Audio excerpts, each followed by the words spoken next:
Hi. NR taxation చేస్తున్నాం కదా. So first ఏం చూసామన్నా సార్, ఫస్ట్ మనము residential status of individual check చేసాం. ఒక 2 minutes రివైజ్ చేద్దాం. చెప్పండి నాకు సార్, ఒక ఇండివిజువల్ అంటే మనలాంటి వ్యక్తి, అతను రెసిడెంటా నాన్ రెసిడెంటా? బేసిక్ ఏం చూస్తాం మనం, either resident or non resident అంటే ఏంటి, either Indian or foreign. So first అది చెక్ చేయాలి, దాని తర్వాత ఫర్దర్కి వెళ్దాం. చెప్పండి నాకు 2 basic కండిషన్స్ చెప్పండి. సార్, ఒక పర్సన్ని ఇండియాలో రెసిడెంట్ అనాలి అంటే condition number 1, he should stay in India for a period of 182 days or more during the current previous year. Or లేదంటే ఇంకొకటి ఉంది కండిషన్, ఏంటిది, he should stay in India for a period of 60 days in the current previous year and 365 days in preceding 4 years. అంతేగా, ఈ 2 కండిషన్స్లో కానీ నువ్వు ఏదో ఒక కండిషన్ అయినా సాటిస్ఫై చేయగలిగితే, రెండిట్లో ఏదో ఒక కండిషన్ అయినా నువ్వు సాటిస్ఫై చేయగలిగితే దెన్ నిన్ను రెసిడెంట్ ఆఫ్ ఇండియా అంటాం.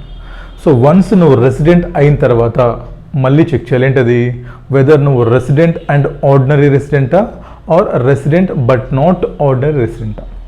అవునా? దానికేం చెప్పాను మీకు నేను, సార్ ఒక person both the additional conditions satisfy చేస్తే, బోత్ అడిషనల్ కండిషన్స్ కానీ సాటిస్ఫై చేస్తే దెన్ వాడిని మనం రెసిడెంట్ అండ్ ఆర్డినరీ రెసిడెంట్ అంటాం, లేకపోతే ఆర్బిఎన్ఆర్. చెప్పండి నా కండిషన్స్. సార్ 2 కండిషన్స్, అతను ప్రీవియస్లీ గడిచిన 10 సంవత్సరాల్లో అట్లీస్ట్ 2 years రెసిడెంట్ అయి ఉండాలి. అదేవిధంగా ప్రిసీడింగ్ 7 previous yearsలో ఇండియాలో 730 days ఉండాలి. అర్థమైందా? 2 సాటిస్ఫై చేయాలి. 2 సాటిస్ఫై చేస్తేనే then he is called resident and ordinary resident. If not, resident అయిపోయాడు పైనే బట్ నాట్ ఆర్డినరీ రెసిడెంట్. ఇదేంటి, మనలాంటి ప్లెయిన్ కేస్ అయిపోయిందా. సెకండ్, సార్ ఒక 3 స్పెషల్ పర్సన్స్ ఉన్నారు సార్. ఎవరమ్మ వాళ్ళంటే, ఇండియా నుంచి జాబ్ కోసం వెళ్ళిపోయే మన బీటెక్ ఫ్రెండు, నెక్స్ట్ ఇండియా నుంచి షిప్లో వెళ్ళిపోయి మన చేపలు పట్టే ఫ్రెండు, నెక్స్ట్ ఎన్ఆర్ఐ యూఎస్ నుంచి రిటర్న్ వచ్చి మన ఫ్రెండు. చెప్పండి సార్, ఇండియా నుంచి మన ఫ్రెండ్ వెళ్ళిపోతున్నాడు యూఎస్కి, వాడిని ఇప్పుడు మనం చెక్ చేయాలి స్టేటస్, రెసిడెన్షియల్ స్టేటస్. ఏం చెప్తారు మీరు, సార్ వాడికి ఓన్లీ 1 కండిషన్ అప్లై అవుతుంది, ఈ 60 days కండిషన్ వాడికి అప్లై కాదు. నెక్స్ట్ సేమ్ కండిషన్, చేపలు పట్టే ఫ్రెండ్కి ఈ 60 days కండిషన్ అప్లై కాదు. నెక్స్ట్ యూఎస్ నుంచి మన ఫ్రెండ్ పెళ్లి కోసం వచ్చాడు, వస్తున్నారు కదమ్మా, అక్కడ నుంచి పెళ్లి చేసుకోవడానికి వచ్చాడు. వాడి ఇన్కమ్ ఓన్లీ 15 lakhs ఉంది, ఇండియాలో ఉండొచ్చుగా, ఇండియాలో ఇన్వెస్ట్ చేయొచ్చు, లేదా ఇండియాలో హౌస్ ప్రాపర్టీ ఉండొచ్చు, వాడికి ఇండియాలో సేల్ చేయొచ్చు, ల్యాండ్ ఏమైనా ఉంటే ఇన్కమ్ రావచ్చు. బట్ అప్ టు 15 lakhs ఉంటే వాడికి కూడా సెకండ్ కండిషన్ అప్లై కాదు, only first condition, that is 182 days ఉన్నావా నువ్వు రెసిడెంట్, లేదా ఎన్ఆర్ వెళ్ళిపో హ్యాపీ. ఇంకో కేసు ఏంటమ్మా, special case, sir non resident friend కానీ మోర్ దాన్ 15 lakhs ఇండియాలో ఇన్కమ్ ఉంటే, ఏమో అదర్ దాన్ ఫారెన్ సోర్స్, ఇవన్నీ మోర్ దాన్ 15 lakhs ఇండియాలో ఇన్కమ్ ఉంటే అప్పుడు వాడికి సెకండ్ కండిషన్ కూడా అప్లై అవుతుంది. అదేంటమ్మా, 60 days, తక్కువ డేస్. అప్పుడు వాడికి సెకండ్ 60 + 365 days కండిషన్ అప్లై అవుతుంది సార్ వాడికి, but with small change of 120 days in the place of 60 days. అదమ్మా, ఇలా థింక్ చేయండి, మగప్ చేయమాకండి. ఈ ఎన్ఆర్ వచ్చాడు, ఆడేమని చెప్పండి, మీ ఫ్రెండ్ వచ్చాడు పెళ్లి చేసుకోవడానికి అని అడిగిన, అరే నువ్వు ఇండియాలో ఇన్కమ్ సంపాదించావా, అసలు లేదన్నాడు, గొడవ లేదు, ఉందన్నాడు, అప్ టు 15 lakhs అన్నాడు. ఎంత చెప్తాడు వాడికి ఏం చెప్తాం మనం, అరే నువ్వు ఇండియాలో 181 days ఉండు, వెళ్ళిపో, లేకపోతే నువ్వు రెసిడెంట్ అయిపోతావు, ఇక్కడ నువ్వు ట్యాక్స్ కట్టాలి ఇన్కమ్ మీద, ఇండియా ఇన్కమ్ మీద. ఇప్పుడు ఏం చెప్పండి, అప్ టు 15 lakhs ఉందమ్మా, వాడు 182 days కన్నా తక్కువ ఉన్నాడు, వాడేంటి, నాన్ రెసిడెంట్. అంటే ఇండియాలో ఉన్నటువంటి ఈ 15 lakhs మీద వాడు ట్యాక్స్ పే చేయాల్సిన అవసరం లేదు, అది మీనింగ్ అక్కడ. అర్థమవుతుందా? అందుకు చెప్పారు. అలా కాకుండా మీ ఫ్రెండ్ 182 days ఇండియాలో ఉన్నాడు పెళ్లి చేసుకొని, ఏమైపోయింది, ఇప్పుడు ఇండియన్ ఇన్కమ్స్ మీద ట్యాక్స్ కట్టాల్సి వస్తుంది, దాంతోపాటు ఫారెన్ ఇన్కమ్స్. అందుకు ఆ సెక్షన్ తెచ్చింది. అయిపోయిందా? నెక్స్ట్ ఏం చూస్తాం మనం, residential status of HUF. Sir HUF అన్న పార్ట్నర్షిప్ అన్న సింపుల్ పాయింట్ అమ్మా, ఎగ్జామ్లో రాదు, బట్ ఏంటా point sir, if control from India resident, if control from foreign NR. ఓకేనా, అయిపోయింది. నెక్స్ట్ ఇంపార్టెంట్ ఏంటి మనకి sir, residential status of a company. Check చేద్దాం మరి, ఏమో చాలా చాలా ఇంపార్టెంట్ సెక్షన్ ఇది. రెసిడెన్షియల్ స్టేటస్ ఆఫ్ కంపెనీ మనకు ఒక 4 క్వశ్చన్స్ ఉన్నాయి. ఎగ్జామ్లో ఆల్రెడీ చాలాసార్లు ఇచ్చాడమ్మా 8 మార్క్స్ క్వశ్చన్. ఇప్పుడు వచ్చి చాలా గ్యాప్ వస్తుంది ఈ క్వశ్చన్, మళ్ళీ ఎప్పుడైనా ఎగ్జామ్లో రావచ్చు. చాలా ఇంపార్టెంట్ సెక్షన్ ఇది, చాలా ఈజీ కూడా. ఓకేనా, రెండమ్మా నెక్స్ట్ చూడండి. మీకు ఇచ్చిన కాన్సెప్ట్ నోట్స్ ఓపెన్ చేయండి ఒకసారి. మనం ఈ సీక్వెన్స్ వెళ్దాం. First residential status of individual miss అయింది, మీరు రాసుకున్నారు అది. Next residential status of company చేద్దాం. Next taxation of NRI.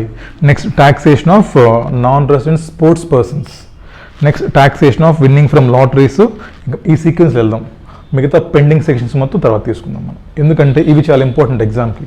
ఈ సీక్వెన్స్ లేదనుకోండి మీకు ఫుల్ మార్క్స్ వస్తాయి, అన్నీ కవర్ అవుతాయి. బట్ ఈ సీక్వెన్స్ వెళ్దాం ఫస్ట్ మనం.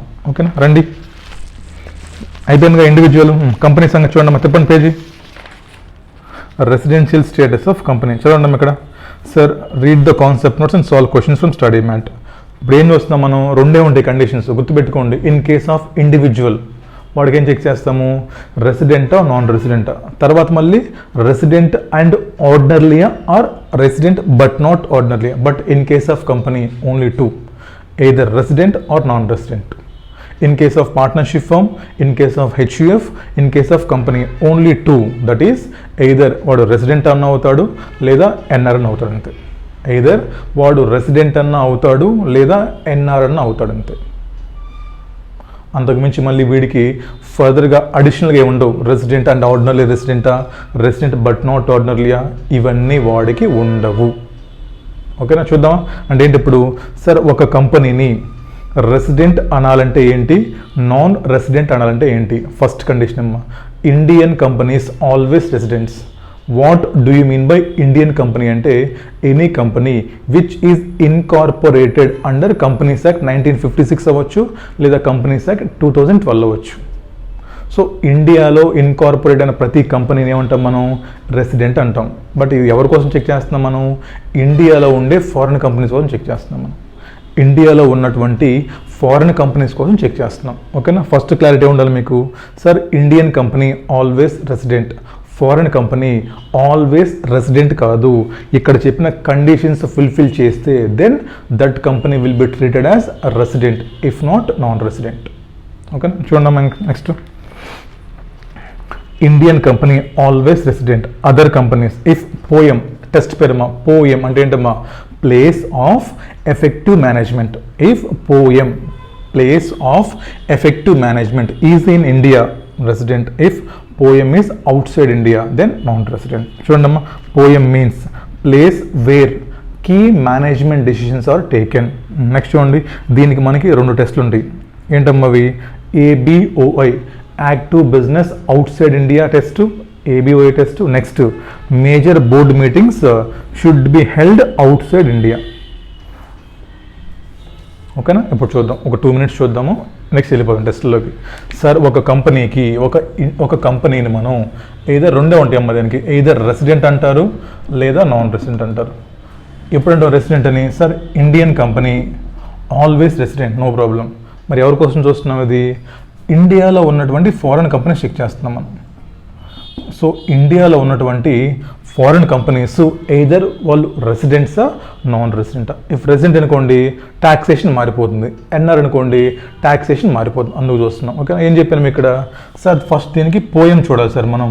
పోయం ఫస్ట్ దానికి మనం పోయం చూడాలి. ఏంటమ్మా పోయం అంటే, sir place of effective management అంటే ఏంటి సార్, ఎక్కడైతే ఈ కంపెనీకి సంబంధించినటువంటి కీ మేనేజ్మెంట్ డెసిషన్స్, ఎక్కడైతే ఈ కంపెనీకి సంబంధించినటువంటి కీ మేనేజ్మెంట్ డెసిషన్స్ ఎక్కడ తీసుకుంటున్నారు, ఇండియాలోనా ఫారెన్లోనా. If India resident, if foreign non resident. ఏంటమ్మది పోయం అంటే, sir where key management decisions are taken. ఓకేనా, నెక్స్ట్ దానికి ఏం చెప్పాను మీకు నేను, సార్ పోయంకి మనకి 2 టెస్టులు ఉంటాయి సార్ ఇక్కడ. What do you mean by key management decisions అంటే ఏంటో మరి, ABOI active business outside India అనుకోండి, యువర్ నాన్ రెసిడెంట్, ఇండియా అయితే రెసిడెంట్. సెకండ్ పాయింట్ ఏంటమ్మా, ఏమో major board meetings or majority of the board meetings held outside India. For example company ప్రతి సంవత్సరం ఎన్ని పెట్టాలి బోర్డ్ మీటింగ్స్, లాలో 4 పెట్టాలి, అవునా సార్? 4 బోర్డ్ మీటింగ్స్లో 3 board meetings are held outside India. 4కి 4 బయట జరుగుతున్నాయి, లేదా 4లో 3 ఎక్కడ జరుగుతున్నాయమ్మా, యూఎస్ జరుగుతుంది. So then which company is that sir? That is non resident company sir.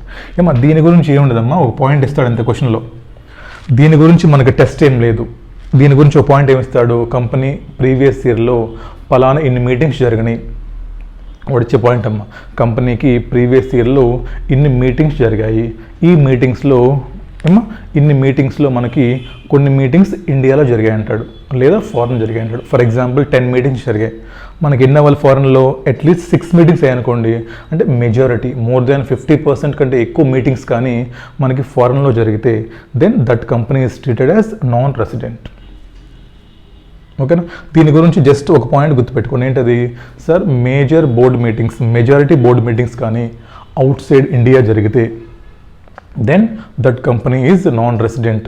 ఒక టెస్ట్ అది. ఇంకో టెస్ట్ ఏంటి మనకి, ABOI test sir, active business outside India test. దీనికి మనకి 4 పాయింట్స్ చెప్తాడు మనకి.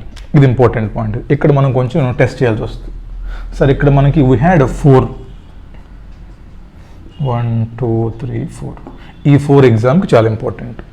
చూడండి ఒకసారి. ఒక MCQ రావచ్చాము ఇక్కడ. ఏంటి MCQ అంటే, అసలుకి ఒక కంపెనీకి మనం పోయం చెక్ చేయాలంటే, చేయాలి అంటే అసలు ఫస్ట్ ఆ కంపెనీ యొక్క టర్న్ ఓవరు మినిమం 50 crores ఉండాలి. ఓకేనా? ఏమో ఫస్ట్ అసలు మనం పోయం చెక్ చేయాలన్నా, అసలు active business outside India check చేయాలన్నా, లేదా majority of board meetings check చేయాలన్నా ఆ కంపెనీ యొక్క టర్న్ ఓవర్ మినిమం 50 crores ఉంటేనే ఈ టెస్ట్. లేదనుకోండి always resident. No need to do any kind of testing. Same question అక్కడ చూసారు మీరు, ట్రాన్స్ఫర్ ప్రైసింగ్ ఒకసారి చూసారు మీరు, గుర్తుందా మీకు? సేమ్ క్వశ్చన్ మీరు సెకండరీ అడ్జస్ట్మెంట్ చేయాలంటే ఎంత చూసారు అక్కడ, 20 crores ఎంతో. సేమ్ MCQs వస్తాయి, ఇవన్నీ గుర్తుపెట్టుకోండి. సో ఇలా ఏం చెప్పాడు సార్, ఒక కంపెనీకి అసలుకి ABOI టెస్ట్ చేయాలి అంటే అట్లీస్ట్ కంపెనీ యొక్క టర్న్ ఓవర్ మనకి 50 crores ఉండాలి. MCQ important. అయిపోయిందా? నెక్స్ట్ ఇప్పుడు ఏం చూద్దాం మనం, ABOI చూద్దామా? ఇచ్చాను చూడండి మీకు కింద. ఇంకా ఫస్ట్ క్వశ్చన్ చూడండి, ఫస్ట్ పాయింట్ చూడండి, passive income is not more than 50% of total income. ఏమో ఇక్కడ 4 కండిషన్స్ ఉన్నాయమ్మా, మీరు 4 కండిషన్స్ గుర్తుపెట్టుకోవాలి అండ్ ఎగ్జామ్లో రాయాలి కూడా థియరీ మనకు, లేదంటే మీకు మార్క్స్ రావు. ఓకేనా? ఏంటి ఫస్ట్ చూడండి sir, passive income is not more than 50% of total income. First condition ఏంటి నాకు సార్, కంపెనీ యొక్క ప్యాసివ్ ఇన్కమ్ ఏదైతే ఉందో it is not more than 50% of total income. చెప్పండి ఇక్కడ sir, passive income means important అమ్మ, ఇది income from transactions with where both purchases and sales are from associate enterprise. అర్థమైందా sir? Passive income means sir where purchases and sales are both from associate enterprise. అంటే నీకు వచ్చే income ఏదైతే ఉందో ఆ both, నువ్వు పర్చేజెస్ ఏ నుంచి చేస్తున్నావు, సేల్స్ ఏకి చేస్తున్నావు. సో ఇలాంటి ఇన్కమ్ని ప్యాసివ్ ఇన్కమ్ అంటారు. సెకండ్ చూడండి, income by way of royalty, dividend, capital gains, interest, rent. 5 types incomes ఉంటాయి. Royalty, dividend, capital gains, interest, rent. ఓకేనా? సో ఈ రెండు నీకు గుర్తుండాలి తప్పదు. Sir what do mean by passive income అంటే, sir passive income means income where both purchases and sales are from AE and royalty. చూడండి పాయింట్లు, royalty, dividend, capital gains, interest, ఇంకోటి ఏంటమ్మా రెంటల్ ఇన్కమ్. ఓకేనా? ఫస్ట్ పాయింట్ చాలా important అమ్మది. ఇక్కడ చూడండి మిగతా 3 చాలా చిన్న పాయింట్లు. ఇంకా B, less than 50% of the total assets situated in India. చాలా ఇంపార్టెంట్. ఏమా less than 50% of total assets is in India. Next చూడండి, less than 50% of the total number of employees are in India. Less than 50% of total number of employees is in India. Last చూడండి అమ్మా, payroll expenses of such employees is less than 50% of total expenses. ఏమో వీళ్ళకి ఇచ్చే payroll expenses ఏమున్నాయో that is less than 50. ఏమో ఈ 450 కదా, మర్చిపోయాను. అది కూడా లెస్ దాన్ 50. ఓకేనా. 1 2 3 4 చూడండి. లాస్ట్ పాయింట్ ఒకటి చెప్పాను, నోట్ చదవండి అమ్మా. ఫర్ క్లాస్ సి ఇదమ్మా టోటల్ ఎంప్లాయీస్కి. Number of employees means those who directly recruited by the company and those who are recruited by the external agencies but performing the same work of employees. అంటే ఏంటి, మనకి number of employees count చేసుకుంటున్నప్పుడు మనం డైరెక్ట్గా ఎంతమందిని అయితే మన పేరోలో తీసుకుంటామో వాళ్ళని కౌంట్ చేసుకుంటాము. అదేవిధంగా ఏమో సమ్టైమ్స్ మనము వర్క్ ఎక్స్టర్నల్ ఏజెన్సీతో చేయించుకుంటాం, మన వర్క్ అసైన్ చేస్తాం కదా, వాళ్ళు కూడా మన ఎంప్లాయీస్ లాగే కన్సిడర్ చేస్తాము. ఈ పాయింట్ మీద ఒక క్వశ్చన్ ఉంది, ఆ పాయింట్ చదివితే క్లారిటీ వస్తుంది, నో ప్రాబ్లం. సో ఫస్ట్ మీకు ఏం కావాలంటేనమ్మా, సార్ ఒక క్వశ్చన్ చేస్తే ఈజీ అమ్మా, డెడ్ ఈజీ పాయింట్లు. బట్ ఒక కంపెనీని మనం రెసిడెంట్ అనాలి అంటే ఫస్ట్ పాయింట్ ఏంటి చెప్పండి నాకు. సార్ అది ఇండియన్ కంపెనీ అయినా అయి ఉండాలి, లేదా ఈ టెస్ట్ క్వాలిఫై చేయాలి మనకి. అంటే ఏంటి అసలు ఫస్ట్ ఈ టెస్ట్ పెట్టాలంటే, సార్ ఈ టెస్ట్ పెట్టాలంటేనే ఇన్కమ్ టర్న్ ఓవర్ ఎంత ఉండాలి మనకి, సేల్స్ అనేది 50 crore ఉండాలి, లేదంటే ఈ టెస్టే లేదు మనకి. సో టెస్ట్ పెడుతున్నాం బాగా. ఏం పేరు దీని పేరు, poem, place of effective management. ఏంటమ్మా effective management, where key management decisions are taken. దానికి ఎన్ని మనకి, ఒకటి ABOA టెస్ట్, తర్వాత బోర్డ్ మీటింగ్ టెస్ట్. ఏంటమ్మా బోర్డ్ మీటింగ్ టెస్ట్ చెప్పండి నాకు. Sir where majority of the board meetings are held, where majority of the board meetings are held. ఈ point. ABOA test అంటే ఏంటి చెప్పండి నాకు ఒకసారి. సార్ ABOA టెస్ట్ అంటే మనకి 4 కండిషన్స్ ఉన్నాయి సార్ మనకి. ఫస్ట్ కండిషన్ చెప్పండి sir, passive income is not more than, అంటే ఏంటి లెస్ దెన్ 50 ఉండాలి meaning. So not more than 50% of total income. What do you mean by passive income? Sir passive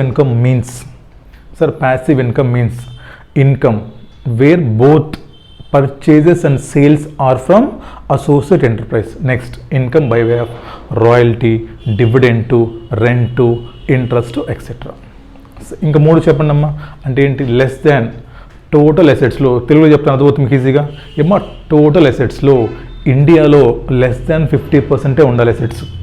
for example assets మనకు 400 ఉన్నాయి మొత్తం, ఏమో less than 50 అంటే ఏంటి మనకి 200 కంటే తక్కువ ఇండియాలో ఉండాలి. అంటే ఏంటో మీనింగ్ సార్, ఇండియాలో అసెట్స్ తక్కువ ఉండాలి, ఇండియాలో ఎంప్లాయీస్ తక్కువ ఉండాలి, ఇండియాలో పనిచేసే ఎంప్లాయీస్కి ఇచ్చే జీతం తక్కువ ఉండాలి. ఎందుకంటే 50% తక్కువ ఉండాలి, అప్పుడే కదా మరి ఫారిన్ కంపెనీ అనేది. ఫర్ ఎగ్జాంపుల్ మీరు చెప్పండి, అసెట్స్ మొత్తం ఇండియాలో ఉన్నాయి, ఎంప్లాయీస్ మొత్తం ఇండియన్సే, జీతం మొత్తం ఇండియన్స్కి ఇస్తున్నాం, ఇంకేం కంపెనీ అది, రెసిడెంటే కదా.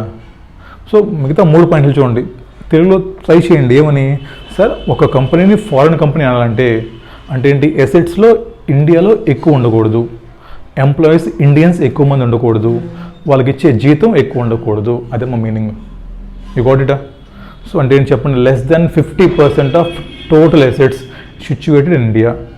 Next, less than 50% of the total number of employees are in India. Next, payroll expenses of total employees in India is less than 50% of total expenses. So number of employees తీసుకుంటున్నప్పుడు మీరు డైరెక్ట్గా recruit చేసుకున్న వాళ్ళు count అవుతారు. మీకు మీ భాషలో చెప్పాలంటే ఏమా, మీ ఆర్టికల్ అసిస్టెంట్స్ కౌంట్ అవుతారు, అదేవిధంగా పెయిడ్ అసిస్టెంట్స్ కూడా కౌంట్ అవుతారు. మీకు ఒక బాస్ దగ్గర ఎంతమంది పని చేస్తున్నారంటే ఏమా, ఆర్టికల్స్ రెగ్యులర్గా వస్తారు, పెయిడ్ అసిస్టెంట్స్ టెంపరీగా వస్తారు. అలాగే ఒక కంపెనీకి ఎంప్లాయీస్ కౌంట్ చేస్తున్నప్పుడు మీరు డైరెక్ట్లీ ఎంతమంది రిక్రూట్ చేసిన వాళ్ళని తీసుకోండి, అదేవిధంగా ఎవరైనా బయట ఎక్స్టర్నల్ ఏజెన్సీస్ తోటి మీరు కానీ మీ వర్క్ చేయించుకుంటే వాళ్ళని కూడా మీ ఎంప్లాయీస్ అని ఇంక్లూడ్ చేసుకొని ఈ టెస్ట్ పెడతాం మనం, అదమ్మా. సో ఈ 4 టెస్టులు కానీ గుర్తుంటే మీకు ఈ క్వశ్చన్ ఎగ్జామ్లో ఊరిని అయిపోతుంది మనకి. చూద్దామా ఒకసారి, చూడండి అమ్మా, చాలా ఈజీ. ఒక 4 క్వశ్చన్స్ ఉన్నాయి, 4 క్వశ్చన్లు చేద్దాం, ఊరిని అయిపోతుంది. ఓకేనా, రండి ఒకసారి ఓపెన్ చేయండి క్వశ్చన్స్. క్వశ్చన్ నెంబర్ 5 మనకి ఏమున్నాయమ్మా చూడండి అమ్మా. క్వశ్చన్ నెంబర్ 5 ఉంది, 5 తర్వాత 6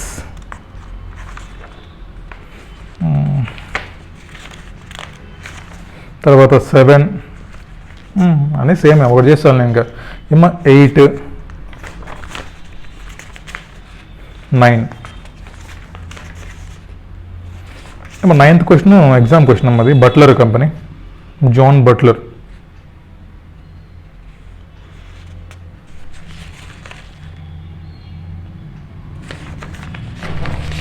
రైట్ రండమ్మా, నేను క్వశ్చన్ చేస్తాను, మిగతా మీరు హోంవర్కే. నేను క్వశ్చన్ నెంబర్ 8 చేయను, 9 చేయనా, అన్నీ సేమ్ క్వశ్చన్స్ అమ్మా, అందుకని టైం వేస్ట్. మీరు చేయాలి, మీరు మళ్ళీ చేయకుండా ఉండమాకండి. అంటే రెండమ్మా 9th క్వశ్చన్ చేస్తాను, ఎగ్జామ్ క్వశ్చన్ నెంబర్ 9 చేద్దాం, ఎగ్జామ్ క్వశ్చన్. మిగతా క్వశ్చన్ మీరు హోంవర్క్ చేయాలి, ఓకేనా? రైట్, ఒకసారి చదవండి క్వశ్చన్. పెద్దాం బోర్డు ఎందుకులే. ఏమా, John Butler Tex Inc, a company incorporated in Colombo, Sri Lanka. 60% of the shares held by, చూడండి కింద డేటా చూడండి. ఫిక్స్డ్ అసెట్స్ ఏంటమ్మా 90-70, ఇంటాంజిబుల్ అసెట్స్ అంటే 40-180, అదర్ అసెట్స్ మొత్తం మనకు 3 టైప్స్ ఉన్నాయి. Fixed assets, intangible, total. చెప్పండి కండిషన్ సార్. ఇండియాలో ఉండే అసెట్స్ లెస్ దాన్ 50% ఉండాలి, అంతేనా? Less than 50% of the total assets should be situated in India. Next చూడమ్మా, income from trading operations, income from investments, next number of employees. మనకి 3 ఇచ్చాడు, చూద్దామా? Second round ఇంకా. For the purpose of poem state whether the company shall be engaged in active business outside India are India. 4th test చేద్దాం. Next point చూడండి, important. Because of the increased operations in India, more man power is needed. 30 more employees may be required in this regard. The company either take these employees directly on its roll or can outsource this work to external agency where only 15 employees will be enough. మనం తీసుకుంటే 30 మంది కావాలంట, వాడికి ఇస్తే 15 మంది. Which option is better అంటున్నాడు, చూద్దాం. Next, if for any test average figures are needed, the same may be ignored and data is given above. సోల్ అంతా మనకి ఎందుకు అని చెప్పండి. ఫస్ట్ ఏంటమ్మా, ఎగ్జాంపుల్ ఈ క్వశ్చన్ వచ్చినప్పుడు ఫస్ట్ మీరేం రాయాలి ఏమ్మా? For the purpose of determining residential status of company, ఇలా రాయండి అమ్మా. ఇది ఈ ఆన్సర్ మనకొద్దు. మనం ఏం రాస్తాం చెప్పండి? For the purpose of determining residential status of a company we should check POEM place of effective management, that is where key management decisions are taken. For this purpose we should check 2 conditions, that is active business outside India and where majority of the board meetings are held. Okay na? First round mallinga. For ABOA test we should check the following 4 points. 1, passive income should be less than 50% of the total income. Next, less than 50% of the assets should be situated in India. Next, less than 50% of the employees should be situated in India. Next, payroll expenses should be less than 50% of total payroll expenses. అర్థమైందా? ఈ 4 conditions రాసాం. ఇప్పుడు ఏం చేస్తాం, మళ్ళీ వరుసగా ఒక్కటి check చేసుకుందామా? ఫస్ట్ కండిషన్ చెప్పండి నాకు. మళ్ళీ రాయండి, మర్చిపోయా. వేర్ ప్యాసివ్ ఇన్కమ్ మీన్స్, రాయాలి ఈ పాయింట్ కూడా. Where passive income means where income from transactions where both sale and purchase is from associate enterprise and interest, royalty, dividend, rent, ఈ ఇన్కమ్స్ అనుకుంటాం. ఇప్పుడు చేద్దాం. మళ్ళీ ఫస్ట్ పాయింట్ ఏం రాస్తాం ఇంకా? So testing. ఫస్ట్ పాయింట్ ఏం రాస్తామా? Checking for passive income. రాయండి కింద ఇంకా. కనుక్కోండి ఎంత ప్యాసివ్ ఇన్కమ్. ఏమి ఇచ్చాడు ఇన్కమ్ మనకి? సార్ ఇన్కమ్స్ ఎక్కడ ఇచ్చాడు? Sir income from trading operations. First ఏం చేస్తారు మీరు గుర్తుపెట్టుకోండి, ఫస్ట్ టోటల్ కనుక్కోండి, తర్వాత ఇది కనుక్కుందాం, ఓకేనా? చెప్పండి ఫస్ట్ టోటల్ ఇన్కమ్ ఎంతో? ఏమో ఫస్ట్ ఏంటి మన కండిషను? Passive income. ఇదేం చేయాలమ్మా? టోటల్ ఇన్కమ్లో లెస్ దాన్ 50% ఉండాలి. చెప్పండి నాకు total income. Sir income from operations ఎంత మనకి? సార్ 1542. ఓకే, 15 + 42 ఎంత? 40, 50, 57. 57 sir. Next sir income from investments. ఏంటమ్మా ఇన్వెస్ట్మెంట్స్ ఏమొస్తుంది మీకు? Income from investment means dividend అవ్వచ్చు, ఇంట్రెస్ట్ అవ్వచ్చు, అంతేగా వచ్చేది. రాయండమ్మా నెక్స్ట్. ఇన్కమ్ ఫ్రమ్ ఇన్వెస్ట్మెంట్స్ ఎంత అది? Sir 30 + 13 sir 43. టోటల్ ఎంతమ్మా? 7, 3, 10, 9, 100 total. Right sir. Total income is 100 crores. ఇప్పుడు ఏమంటున్నాం మనం? రాయండమ్మా నెక్స్ట్. Passive income. మీకు క్వశ్చన్లో ఏం చెప్పాడమ్మా? First sir income from trading operations. ఏమన్నా మీకు క్వశ్చన్లో కానీ స్పెసిఫిక్గా this income is from transactions where both purchases and sales are from AE అని చెప్తేనే తీసుకోండి.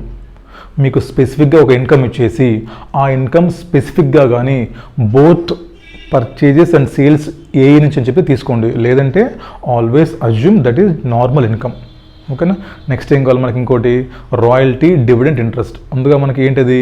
Investment income. So passive income is equal to ఈ కేసులో సార్ ఫస్ట్ పాయింట్ ఉందా మనకి? వేర్ బోత్ పర్చేస్ సేల్స్ ఉందా? లేదు. ఇది నెక్స్ట్ ఉందా మనకి ఇన్వెస్ట్మెంట్ ఇన్కమ్ ఉందా? ఉంది సార్. ఎంతది సార్? 43. ఏదమ్మా investment income? Sir investments income ఎంత మరి మనకి 30. ఎంత ఇన్వెస్ట్మెంట్ ఇన్కమ్? 30 + 43 కదా? 43. So total passive income is equal to 43 sir. Percentage కనుక్కుందామా sir? Percentage is equal to 43/100 sir. 43% only. So hence first condition is satisfied. అంతేగా? ఇలా చేయండి అమ్మా. ఫస్ట్ మీరు ఏం చేస్తారు? First compute total income, second compute passive income, next first compute total assets, second compute assets in India, next first compute total employees, then compute number of employees in India, next first compute total payroll expenses, next compute payroll expenses of Indian employees. ఇలా వెళ్ళండి, ఇవే వెళ్ళండి. First total కనుక్కుందాము, తర్వాత India కనుక్కుందాము. Check చేద్దాం percentage.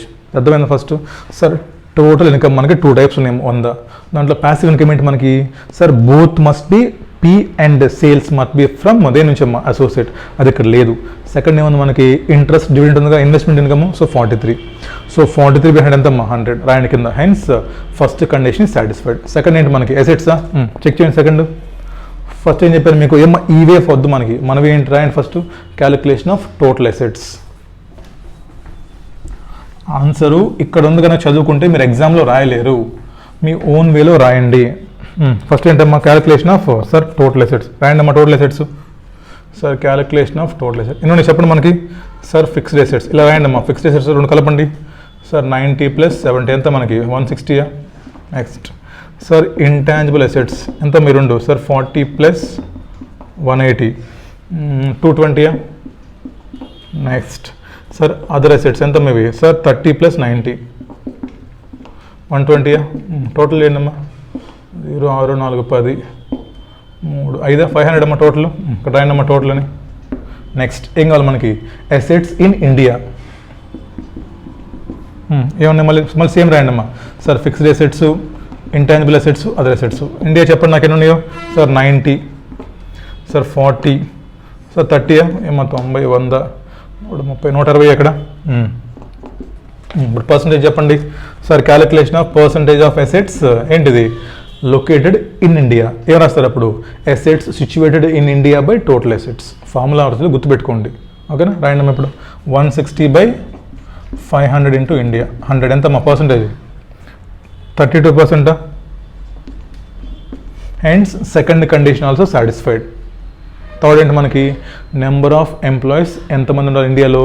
<50. ఏం చేస్తాం? First రాయండి calculation of total number of employees. చెప్పండి అమ్మా టోటల్ ఎంతమంది ఉన్నారు మనకి? సార్ టోటల్ నెంబర్ మనకి 40 + 60 ఇంతే రాయండి అమ్మా. ఇదే ఫార్మాట్ మీరు ఫాలో అవ్వండి. ఇక్కడ రాద్దాం. ఏమో calculation of total number of employees చెప్పండి నాకు ఎన్ని? Sir 40 + 60 100. Next employees in India ఎంతమంది? 40. నెక్స్ట్ పర్సంటేజ్ ఎంత మనకి? సార్ 40/100 40%. హెన్స్ ఇది కూడా సాటిస్ఫైడ్ అమ్మా మనకి. చెప్పండి సార్ ఇక్కడ <50, ఇక్కడ పేరోల్ ఎక్స్పెన్స్ లేమో ఉంటే తీసుకుంటాం సేమ్. నెక్స్ట్ మీకు ఏముంది? ఎక్స్పెన్సెస్ శాలరీ ఉంది. నెక్స్ట్ ఏం తీసుకుంటాము? First calculation of total salary, next calculation of salary for Indian employees, next percentage కనుక్కుంటాం. ఏముంది దాంట్లో? ఏమో ఇక్కడ 43 satisfied, 32 satisfied, 40 satisfied. Hence company is active business outside India. Next question చూడండి. సెకండ్ పాయింట్ ఏంటి? బికాజ్ ఏమంటున్నాడు? నెంబర్ ఆఫ్ ఎంప్లాయీస్కి 30 చేయాలా 15 చేయాలా? అదే చెప్తున్నాడు. ఏంటమ్మా ఆప్షన్ ఇప్పుడు? సార్ నెంబర్ ఆఫ్ ఎంప్లాయీస్ మనం ఓన్గా తీసుకుంటే 30 అంట, అవుట్ సోర్స్ 15 అంటమ్మా. విచ్ ఆప్షన్ బెటర్ అంటున్నాడు. చూద్దాం ఇప్పుడు మళ్ళీ కనుక్కోండి అమ్మా. Sir total number of employees అప్పుడు ఎంతమంది అవుతారా మనకు?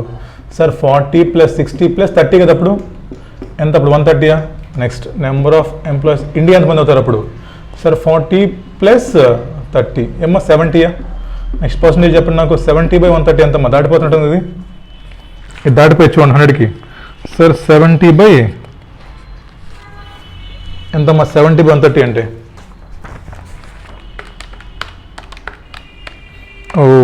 53% వస్తుంది. 54 ఆల్మోస్ట్. అది ఎక్స్టర్నల్ ఏజెన్సీకి ఇస్తే దెన్ సార్ అప్పుడు టోటల్ నెంబర్ ఆఫ్ ఎంప్లాయీస్ 40 + 60 + 15 ఎప్పుడు అయ్యేది? సో 115. ఇండియాలో ఎంతమంది? 40 + 15 65. పర్సంటేజ్ ఎంత? సార్ 65/115.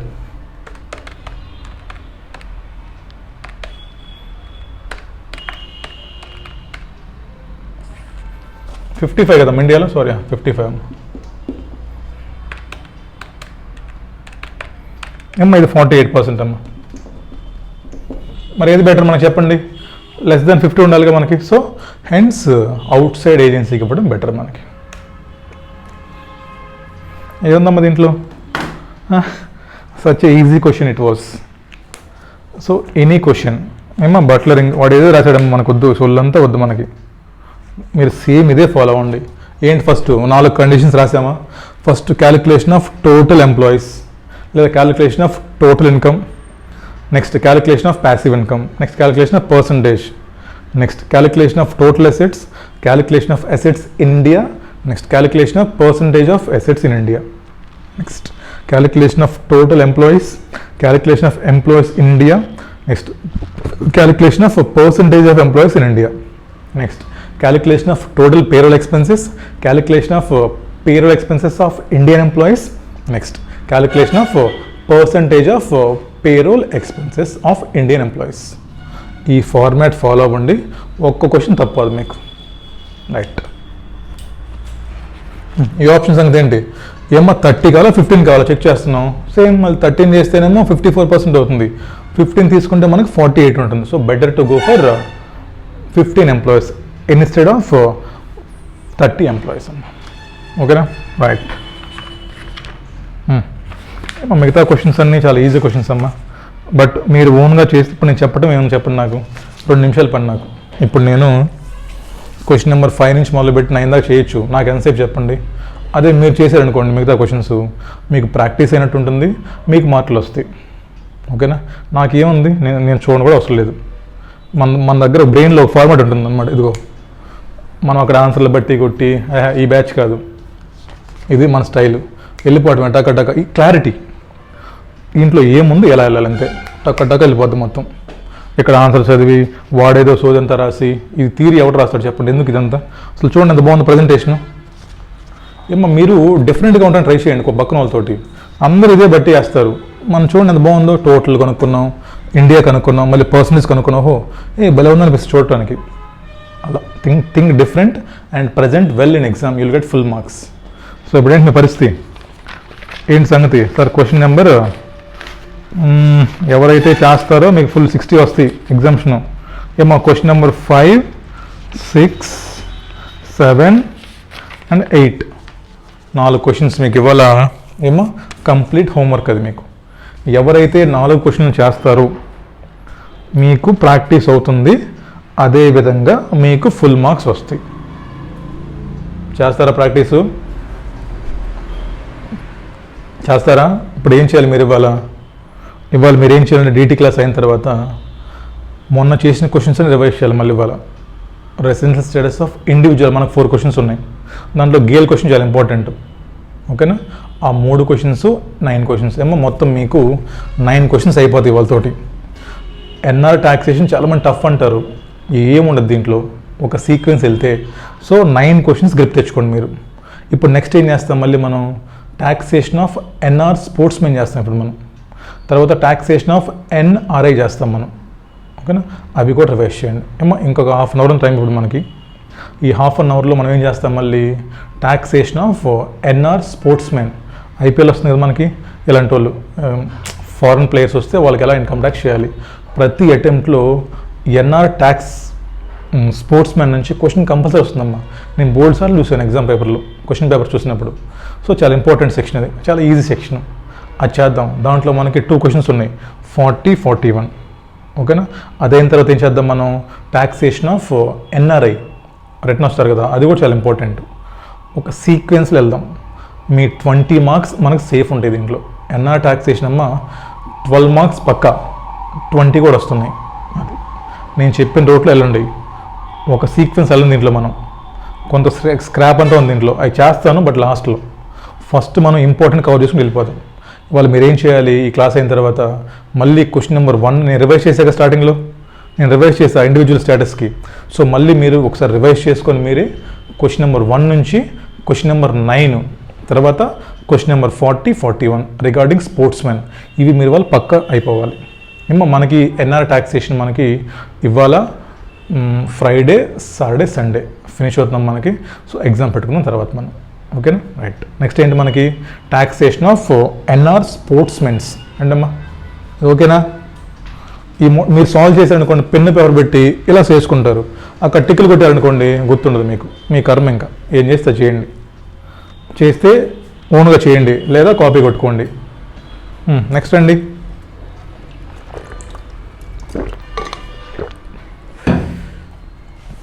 నెక్స్ట్ హెడ్డింగ్ పెట్టండి. Taxation of NR sports person. NRI తర్వాత చేద్దాం, కొంచెం అది నెంబర్ ఆఫ్ క్వశ్చన్స్ ఎక్కువ ఉన్నాయి, ఈ క్లాస్ సరిపోదు. అందుకు మనకి ఎన్ఆర్ఐ వేరు, ఎన్ఆర్ స్పోర్ట్స్ పర్సన్ పక్కన రాసుకోండి. మీ ఫేవరెట్ ప్లేయరు ఎవడు, క్రిస్ గేలో లేదా బ్రెట్లీనో, ఏమో రైకీ పాంటింగ్, లేటెస్ట్ రాసుకోండి. ఏమన్నా మీ ఫేవరెట్ ఉంటారు కదా ఎవరు,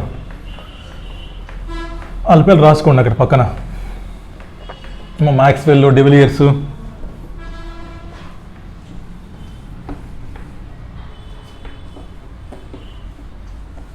ఇంపార్టెంట్ రాసుకోండి అమ్మా. 6 మార్క్స్ చాలాసార్లు వచ్చినాయి ఎగ్జామ్లో క్వశ్చన్స్ ఇవి. ఎన్ఆర్ స్పోర్ట్స్ పర్సన్ క్వశ్చన్ ఎగ్జామ్లో చాలాసార్లు వచ్చిందమ్మా. చాలా ఈజీ, మరి ఎందుకంటే సార్ తెలియదు కదా నాకు, చాలా ఈజీ అది. రెండమ్మా కాన్సెప్ట్ నోట్స్ ఒకసారి ఓపెన్ చేయండి. ఇది మనకి ఫస్ట్ పేజ్ అయిపోయింది, సెకండ్ పేజ్ అయిపోయింది. ఏమో థర్డ్ పేజ్లో మనకి we had taxation of NRI ఉంది మనకి ఇక్కడ, అవునా? టాక్సేషన్ ఆఫ్ ఎన్ఆర్ఐ తర్వాత చూద్దాము. లాస్ట్ పేజ్కి రండి, ఇక్కడ 3 ఉంచండి మార్కు, సీరియల్ నెంబర్ 3 ఉంచండి అక్కడ రండి. Taxation of NR sports person or entertainer. Taxation of NR sports person or entertainer రాసుకోండి. పైన స్పోర్ట్స్ పర్సన్ దగ్గర మీ ఫేవరెట్ పర్సన్ రాసుకోండి. మ్యాక్స్వెల్లో, క్రిస్ గేల్ రాసుకోండి అమ్మా. నెక్స్ట్ ఎంటర్టైనర్ దగ్గర రాసుకోండి. ఎవరు? ఈ బ్యాచ్ అమ్మా, ఎగురుతున్నారు కదా పిచ్చి బ్యాచ్, వాడెవడో జస్టిన్ బీబరు. వాడు ఏదో పెట్టుకుంటాడు, ప్యాంటు చొక్క సరిగా వేసుకోడు, అరుస్తూ ఉంటాడు. దానికి మళ్ళీ మీరు చూసి రాసుకోండి. Taxation of NR sports person, taxation of entertainer. ఏమ్మా ఎంటర్టైనర్ అంటే గుర్తొచ్చింది నాకు, ఇండియాలో ప్రతి ఒక్కడు ఎంటర్టైన్ అయిపోయాడమ్మా. యూట్యూబ్ ఓపెన్ చేస్తే ఎవడు బట్టినా సరే అదేదో పిచ్చి పాటలు పెట్టుకొని డ్యాన్సులు ఏంటో వాళ్ళేంటో. యూట్యూబ్లో షార్ట్స్ అంటే నేను క్లాస్ అప్లోడ్ చేసేటప్పుడు, మన క్లాస్ అప్లోడ్ చేస్తున్నప్పుడు ఓపెన్ చేసి పెట్టాలి యాప్. అప్పుడు నేను షార్ట్స్ మీద చూస్తాను అనమాట. కొత్త సాంగ్ వస్తే చాలమ్మా, ఇప్పుడు ఇది వస్తుందమ్మా, ఏదో రా రా కావాలయ్యా, ఏదో 4 పాటలు, కొత్త పాటలు. ఎవడు పట్టినా సరే అమ్మాయి లేదు, అబ్బాయి లేదు, ముసలిది లేదు, కుర్రోడు లేడు, ఇదో వ్యాపారం అయిపోయిందమ్మా. ఎవడు పట్టినా ఒక ఫోన్ కొనుక్కోవటం, ఈ డ్యాన్స్ వేయటం. అంటే నాకు తెలిసి ఫ్యూచర్లో మా చిన్నప్పుడు ఎవరిని అడిగితే మీ అబ్బాయిని ఏం చదివించమని చెప్పేవాళ్ళు అన్నమాట. ఏమ్మా ఇలా చదివించండి నా స్కూల్లో, లేదంటే ఇలా చదివించండి మనోడు కొంచెం బాగుపడటని. ఇప్పుడు నెక్స్ట్ ఏం చెప్తా చెప్పనా, మీ అబ్బాయికి ఒక సెల్ ఫోన్ కొనిచ్చేయండి, మీ అబ్బాయి హ్యాపీగా డాన్స్లు వేసుకుంటాడు, రీల్స్, డబ్బులు సంపాదించడం ఇలా ఉందమ్మా. అలా అయిపోయింది కల్చర్. ఏమన్నా చైనాలో, ఫారెన్లో చూసుకుంటే ఎవరు చేయడం ఈ పిచ్చి పనులు. యుఎస్లో లేదా చైనా, జపాన్ లాంటి కంట్రీస్లో అందరూ పొద్దున్న లెగిస్తే చదువుకోవటం, లేదా ఏదో ఒకటి ఇన్వెన్షన్ అమ్మా, కొత్తది క్రియేట్ చేయటం, స్టార్టప్స్ అంటారు. ఏమ్మా ప్రపంచంలో ఉన్న 10 స్టార్టప్స్లో 9 స్టార్టప్స్ యూఎస్లో ఉంటాయి అమ్మా. బెస్ట్ స్టార్టప్స్, టెక్ స్టార్టప్స్ అవ్వచ్చు, లేదా సోషల్ మీడియా అవ్వచ్చు, వాట్ ఎవర్ అమ్మా. ఫారెన్లో యూఎస్లో 9 ఉంటాయి అవుట్ ఆఫ్ 10 కూడా ఉంటాయి ఒక్కోసారి. ఇండియాలో 0 మైనస్లు మనకి. చైనా తీసుకుంటే చూడండమ్మా కంట్రీ, ఇంత పెద్ద కోవిడ్ వచ్చినా సరే still they are very effective. Japan అవ్వచ్చు, హిరోషిమా, నాగసాకి వచ్చిన తర్వాత కూడా స్టిల్ వాళ్ళు నెంబర్ 1. బుల్లెట్ ట్రైన్స్ అని. ఏంటో మన కంట్రీ చూసుకుంటే దరిద్రం. మన కంట్రీలో ఏంటమ్మా, ఇంకా నరేంద్ర మోడీ ఆయన చాలా పెద్దోడు అంటారు. ఏమో బీజేపీ ఉండి ఫీల్ అవ్వకండి, వాడు ఎంత వరస్ట్ అంటే వాడు ఇంకా స్టిల్ రివెంజ్ తీర్చుకుంటాడు మనుషుల మీద. డ్రామాలో ఇండియా, ఏపీ మీద, తెలంగాణ మీద. I don't need to talk అమ్మా, బట్ చెప్తున్నాను, ఇండియాలో ఉండే లీడర్షిప్ ఎలా ఉంది, మనుషులు ఎలా ఉన్నారు, మనం ఎందుకు ఇలా మిగిలిపోతున్నాం ఇంకా. ఎవరన్నా స్టార్టప్స్ పెడతారు మీరు? ఎవరన్నా ఈ క్లాస్ చూసే వాళ్ళకి ఎవరైనా స్టార్టప్ ఐడియాస్ ఉన్నాయా? అసలు ఐడియా ఉందా మీకు స్టార్టప్స్ అంటే ఏంటో? ఫండింగ్ ఐడియా ఉందా అసలు? Do you have any idea? ఇప్పుడు థింక్ చేస్తారా మీరు ఆ వేలో? ఇప్పుడు థింక్ చేస్తారా మీరు కనీసం స్టార్టప్ పెట్టాలి సార్, మేము కూడా ఒక 1000 కోట్లు సంపాదించాలి, మా స్టార్టప్ కూడా యూనికార్న్ స్టార్టప్. యూనికార్న్ తెలుసా స్టార్టప్ అంటే ఏంటో? అసలు థింక్ చేస్తారా ఎప్పుడన్నా ఇలాగా? లేదంటే ఇవేనా మనకు కూడా రీల్స్, ఇన్స్టాగ్రాము, లేదా ఆ అమ్మాయి ఎలా ఉంది, ఈ అమ్మాయి ఎలా ఉంది, నాకు బ్రేకప్ అయింది, అతుక్కోవట్లేదు, ఫేక్ ఇప్పుడు అతికించుకో. దేన్ని? మూతిని. నోరు మూసుకొని ఉంటావు అప్పుడు. బ్రేకప్ అవుతుంది కదా, అతికించుకో ఫేక్ తోటి. ఎలా ఉన్నారా బాబు? నిన్న ఒక ఇంటర్వ్యూ చూశాను నేను. యూట్యూబ్లో ఛానల్ చెక్ చేయండి, PW ఫిజిక్స్ వాలా, PW ఫిజిక్స్ వాలా అని ఒక యూట్యూబ్ ఛానల్ ఉంటుందమ్మా. Almost 10+ million subscribers. అతని పేరు అలక్ పాండే అలక్ పాండే. తను చిన్నప్పుడు ఒక 5 years బ్యాక్ స్టార్ట్ చేసాడమ్మా టీచింగ్ యూట్యూబ్లో. మనలాగా చిన్న బోర్డు పెట్టుకొని చాలా స్ట్రగుల్ అయ్యాడమ్మా పాపం. ఈరోజు తన కంపెనీ PW అనేది ఒక యూనికార్న్ స్టార్టప్ అమ్మ. వాడి ఆస్తి విలువ 10,000 కోట్లు, 10,000 crores. Alakh Pandey value net worth 10,000 crores. కల్లో అని థింక్ చేశారు ఎప్పుడన్నా? 10,000 కోట్లు. అతను మనలాగా యూట్యూబ్లో క్లాసెస్ స్టార్ట్ చేశాడు. అతను ఏం చేస్తాడంటే మా UPSCకి నీట్ ఎగ్జామ్స్ ఉంటాయి కదా, చాలా టఫ్ ఎగ్జామ్స్ అమ్మ, NEET exams, medical entrance exams. అవి తను కోచింగ్ ఇస్తాడు. ఎలాగా? మనలానే 3,000 2,000 కోచింగ్ అనమాట ఫీజు. నిన్న ఒక ఇంటర్వ్యూ చూశాను నేను. ఒక అతను కాశ్మీర్ అంట, తను పాపం మామిడికాయలు కోయడానికి కూలి పని చేస్తాడు పాపం. రోజు కూలి పనికి వెళ్తూ నైట్ చదువుకుంటాడు తను. మార్నింగ్ అంతా పనికి వెళ్తాడు, నైట్ చదువుకున్నాడు అంటమ్మ తను. He got selected for NEET అనమాట. ఇండియాలో one of the toughest exams అమ్మ నీట్ అంటే. నీట్ మన ఏపీలో మన జనాలు, మన అమ్మాయిలు అబ్బాయిలు ఇక్కడ లక్షలు ఖర్చు పెడతారు. ఇక్కడ మన అమ్మాయిలు ఇక్కడ నీట్ ఎగ్జామ్ కోసం 6 నెలల కోచింగు, 1 year కోచింగు, చాలా హంగామా చేస్తారు ఇక్కడ. హడావుడి బాగుంటుంది మన దగ్గర అంతా హడావుడే, చదువు ఉండదు. అతను 6 months పాపం చిన్నప్పటి నుంచి పాపం కూలిపోయిన పాపం వాడు. కోచింగ్ లేదు, మొబైల్ ఫోన్ డబ్బులు లేవు పాపం. అంత కష్టపడమ్మా he got selected for NEET అనమాట. ఇప్పుడు తను he is going to become MBBS soon. Next తను ఏమేంటంటే UPSC అంట, మళ్ళీ civils. He want become IAS. నాకు షాక్ అమ్మా, ఏంటి ఇతనికి అసలు ఫెసిలిటీస్ లేవు, టీచర్స్ లేరు, చేతిలో డబ్బులు లేవు, మొబైల్ ఫోన్ లేదు, స్టడీ హాల్ లేదు, AC రూమ్ లేదు, ఏమీ లేదు పాపం వాడికి. ఆడు నీట్ కొట్టేశాడంట. మనకు అన్నీ ఉన్నాయి, మనకంటూ సపరేట్ రూము, మనకి చేతిలో ఫుల్ డబ్బులు, మనకంటూ స్మార్ట్ ఫోన్లు, మనకి బోల్డ్ మంది ఫ్రెండ్స్, అన్నీ ఉన్నాయి మనకి. మనం పాస్ అవ్వం. ఎందుకంటే మనకి అవసరమైన దానికంటే కూడా అవసరం లేని చాలా ఇంపార్టెంట్. మనకి ఏదైతే అవసరమో దాని మీద మనం ఫోకస్ చేయం. మనకి ఏదైతే అవసరం లేదో అండ్ అది మనకు రాదు, మనకి ఏదైతే అవసరం లేదో అండ్ అది మనకు లైఫ్లో రాదు, మనకు ఆ విషయం తెలుసు. ఎవరో ఏదో అనుకుంటారు మీరు, అది ఎలాగో జరగదు, మీకు తెలుసు ఆ విషయం. బట్ స్టిల్ దాని వెంట పడుతూ ఉంటారు అనమాట. నాకు ఆయన చూస్తే రాత్రి ఏడుపు వచ్చింది. ఐ లిటరల్లీ క్రైడ్ అనమాట ఆయన చూసి. ఇంత కష్టపడ్డాడు పిల్లోడు పాపం. 3,000 రూపాయలు ఫీజు కట్టడానికి 8 days పనిచేశాడమ్మ. రోజుకు వాడికి 500 వస్తాయి అంటమ్మా. ఫీజు 4,000 అనుకుంటా వాడికి. వాడు 8 days పాపం మామిడికి కూలి పనికి వెళ్ళి ఆ ఫీజు తోటి నీట్ ఎగ్జామ్కి ఆ బ్యాచ్ జాయిన్ అయ్యి and he cracked NEET exam అమ్మ with some good rank. Now he got free seat for MBBS అమ్మ. అంటే ఒక మనిషి నీట్ లాంటి ఎగ్జామే కూలి పని చేసి క్లియర్ చేయగలిగితే CA ఎగ్జామ్ క్లియర్ చేయడానికి ఎందుకు ఇంత స్ట్రగుల్ అవుతుందో నాకు అర్థం కావట్లేదు. మీరు ఎందుకు ఇన్ని అటెంప్ట్లు తీసుకున్నా నాకు అర్థం కావట్లేదు. మీరు నేను నెగిటివ్ అని కదా, నేను టెలిగ్రామ్ గ్రూప్ ఏదో ఉందమ్మా, నేమ్ చెప్పను నేను, బాగా ఎక్కువ మంది ఉండే సబ్స్క్రైబర్స్ గ్రూప్ అమ్మా. దాంట్లో ఎవడో వస్తాడమ్మా, please suggest me good faculties అంటాడు, సజెస్ట్ మీ గుడ్ బుక్స్ అంటాడు, నాకు స్ట్రాటజీ చెప్పమంటాడు. నువ్వెందుకు CA ఫైనల్కి వచ్చావు? ఎందుకు వచ్చావురా CA ఫైనల్కి? నీకెవడో స్ట్రాటజీ చెప్పడం వింటారా బాబు? ఇంకా ఏడున్నారా మీరు? అక్కడ మళ్ళీ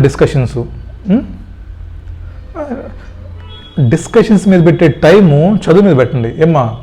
నేను బెస్ట్ క్వాలిటీ చెప్తాను సక్సెస్ఫుల్ పర్సన్కి, ఫెయిల్యూర్కి. ఒక ఫెయిల్యూర్కి ఉండే ఫస్ట్ క్వాలిటీ డిస్కషన్స్. ఇవాళ ఇచ్చేసేయాలి, ఇవాళ 10 hours చదివేయాలి, ఇవాళ 14 hours చదివేయాలి, ఎలాగైనా కవర్ చేసేయాలి మొత్తం. రోజుకి ఇంకా 14 గంటలు, ఇంకా 100 days టైం ఉంది, రోజు 15 గంటలు చదవాలి నేను. అమ్మో వీడు ఓన్లీ గాలు లెక్కలేస్తాడు, వీడు చదవడు. వీడు డిస్కషన్స్, టెలిగ్రామ్లో డిస్కషన్ పెడతాడు, యూట్యూబ్లో డిస్కషన్ పెడతాడు, గ్రూప్లో డిస్కషన్స్ పెడతారు, మనం చదవం. This is the first quality of a failure person. ఎవడైతే సైలెంట్గా ఉన్న రిసోర్సెస్ వాడుకొని చదువుకుంటాడో వాడు సక్సెస్ అవుతాడు. అలాంటి ఇంటర్వ్యూస్ చూడండి, కొంచెం మోటివేట్ వస్తుంది మనకి, సిగ్గు కూడా వస్తుంది మనకి. మిమ్మల్ని అనట్లేదమ్మా, సారీ మీరు ఎవరైనా ఫీల్ అవుతుంటే మిమ్మల్ని అనట్లేదు, నేను జనరల్గా చెప్తున్నాను.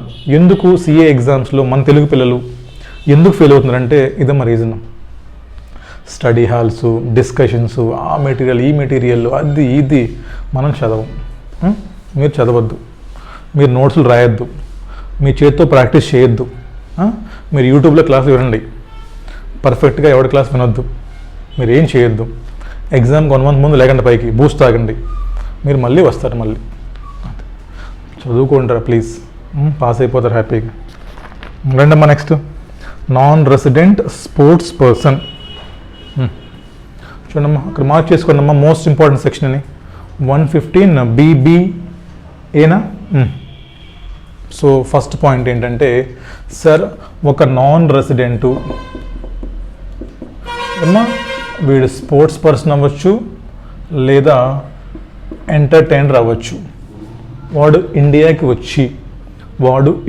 వచ్చి ఇండియాలో కానీ ఏమో 1, 2, 3 ఈ 3 పనుల ద్వారా ఇండియాకి వచ్చి ఈ 3 పనులు చేసి వాడేమన్నా డబ్బులు సంపాదించి వెళ్తే సో ఆ డబ్బుల మీద వాడు ఇండియన్ గవర్నమెంట్ ట్యాక్స్ పే చేయాలమ్మా. ఇది క్రక్స్. ఒక non resident foreign sports person అవ్వచ్చు లేదా ఎంటర్టైనర్ అవ్వచ్చు, ఇండియాకి వచ్చి కానీ ఈ 3 పనులు చేసి వాడేమన్నా డబ్బులు సంపాదించుకుంటే వాడు ఇండియన్ గవర్నమెంట్కి ట్యాక్స్ పే చేయాలి. అది ఫస్ట్. చెప్పండి అమ్మా అసలు ఫస్ట్ ఒక నాన్ రెసిడెంట్ స్పోర్ట్స్ పర్సన్ అంటే ఏంటి, ఏమని చెప్పండి. ఫస్ట్ పాయింట్ ఏంటి, వాడు ఇండియన్ సిటిజన్ అవ్వకూడదు, అంతేగా మరి ఏమా. నాట్ యాన్ ఇండియన్స్ ఏమా ఎగ్జామ్ రాయి point. Non resident sports person means A person who is not an Indian citizen plus sports person or entertainer. వాడు ఇండియన్ రెసిడెంట్ అవ్వకూడదు, ఇండియన్ సిటిజన్ అవ్వకూడదు. ఎప్పుడో తాతల కాలం పుట్టి ఉంటారు కొంతమంది ఇండియన్ ఆరిజిన్స్, వాడు కాకూడదమ్మా. ఓకేనా, రైట్. ఇప్పుడు చెప్పండి ఇంకా సార్ ఎగ్జాంపుల్ తీసుకున్నాం, క్రిస్ గేల్ ఈజీగా అయిపోద్దాం మనకి. సో క్రిస్ గేల్ వచ్చి ఆర్సీబీ తరపున ఐపీఎల్ ఆడుతున్నాడు అంటే ఏంటమ్మా, పార్టిసిపేటింగ్ ఇన్ గేమ్. చాలు, ఎక్కువ చూడంతా అవసరం లేదు మనకి. ఏమ్మా క్రిస్ గేల్ ఇండియా వచ్చి he's playing IPL on behalf of RCB. ఏమ్మా so participating in games. Next చూసారా మీరు, వాడు వస్తాడమ్మా కింగ్ ఫిషర్ యాడ్లో హులా హులా లేలు అంటాడు వస్తాడు. మన రీసెంట్గా ఏదో పైప్స్ కూడా ఇచ్చాడు, యాస్టల్ పైప్స్కి ఏదో some advertisement. So by participating in advertisement ఫ్రీగా చేస్తాడా, డబ్బులు తీసుకుంటాడు కదా. నెక్స్ట్ ఏమా కాంట్రిబ్యూషన్ టు ఏమా కాలమ్స్ ఇన్ న్యూస్ పేపర్స్. చూసారు ఈ మధ్య క్రిస్ గేల్ రిటైర్డ్ అయిపోయాడు, ఇప్పుడు ఆడట్లు ఐపీఎల్, బట్ వాడు చేంజ్ చేస్తుండే ఇప్పుడు న్యూస్ పేపర్స్లో కాలమ్స్ రాయటం లేదా జర్నల్స్లో ఇంటర్వ్యూ ఇవ్వటం. చూసారు మీరు, ఇలా చేస్తున్నాడు. అంటే ఏంటమ్మా, ఒక స్పోర్ట్స్ పర్సన్ అవ్వచ్చు లేదా ఒక ఎంటర్టైనర్ అవ్వచ్చు, ఇండియాకి వచ్చి కానీ ఈ 3 పనులు ఏమో participation in games or any concerts అమ్మ వీళ్ళకి అంతేనా ఏమంటారు, ఇది అంటారు కదా మా ఊర్లో అంటారమ్మా దీన్ని భజన. సో వీడేమన్నా భజనలో పాల్గొన్నా లేదా వీడేమన్నా గేమ్స్లో పార్టిసిపేట్ చేసినా. నెక్స్ట్ ఏంటి, పార్టిసిపేటింగ్ ఇన్ అడ్వర్టైజ్మెంట్. ఓకేనా, నెక్స్ట్ ఏమో కాంట్రిబ్యూషన్ టు ఎనీ ఆర్టికల్స్. మీకు ఇంకా డెప్త్గా డౌట్ రావచ్చు కొంతమంది, సార్ అడ్వర్టైజ్మెంట్ అంటే టీవీలోనా లేదంటే ఇంకేమన్నా పేపర్లో ఎక్కడైనా రాదు, జనరల్గా చెప్తున్నా అనమాట. అడ్వర్టైజ్మెంట్ మేబీ 2 types అమ్మా, అవునా. ఒకటేమో టీవీ, 2 న్యూస్ పేపర్, ఎక్కడైనా సరే అమ్మా. If he participated in any advertisement. Next he contributing to any columns in newspapers or magazines. ఈ 3 పనులు చేసి వాడికని డబ్బులు వస్తే ఏమ్మా ఎవరైతే డబ్బులు పే చేస్తారో ఎవరైతే వాడికి డబ్బులు పే చేస్తారు. ఇక్కడ ఎవరమ్మా పే చేసేది, ఆర్సీబీ, ఇక్కడ కింగ్ ఫిషర్, ఇక్కడ ఏమనుకుందాం ఇండియా టుడే మ్యాగజైన్ అమ్మా. సో ఎవరైతే క్రిస్ గేల్కి డబ్బులు పే చేస్తున్నారో బాబు మీరు పే చేసేటప్పుడు వాడికి డబ్బులు పే చేసేటప్పుడు 20% టీడీఎస్ డిడక్ట్ చేయండి and pay to Chris Gayle. ఎందుకంటే మనం వెళ్ళిపోతారు ఫ్రమ్ ఫారెన్, మరి వెళ్ళిపోతారు కదా మళ్ళీ వాడు. సో మళ్ళీ వాడితో తలకాయ నొప్పి లేకుండా వన్స్ డబ్బులు ఇండియా దాటిపోతే మళ్ళీ రావటం కష్టం. సో కాబట్టి వాడు ఫారెన్ వెళ్ళిపోతాడు కాబట్టి వాడికి మీరు ఫైనల్ సెటిల్మెంట్ చేసే ముందు 20% టీడీఎస్ కట్ చేయండి. ఇదమ్మా క్రక్స్. చెప్పండి ఒకసారి. ఎగ్జామ్కి ఎలా రాస్తాం sir? Non resident sports person means a person who is not an Indian citizen. If non-resident sports person earn income by way of participating in any games in India, next participating in any advertisements in India, next contribution to any columns of newspapers or magazines in India. In such a case, while making payment 20% TDS should be deducted. 20% TDS should be deducted. ఇది first point. Next question ఏం చెప్పనా, most important question next వచ్చేది ఏమో, whether Chris Gayle required to file return of income in India as per section 139. ఏమో చాలా important ఈ question. Whether మరి Chris Gayle ఇండియాలో ఇన్కమ్ సంపాదించాడు కాబట్టి మరి క్రిస్ గేల్ కూడా ఇండియాలో పాన్ కార్డ్ అప్లై చేసి, ఇండియాలో ఆధార్ కార్డ్ అప్లై చేసి ROI 139(1)లో ఫైల్ చేయాలంటే నో నీడ్ అమ్మా. No need to file, provided 2 conditions are there అమ్మా.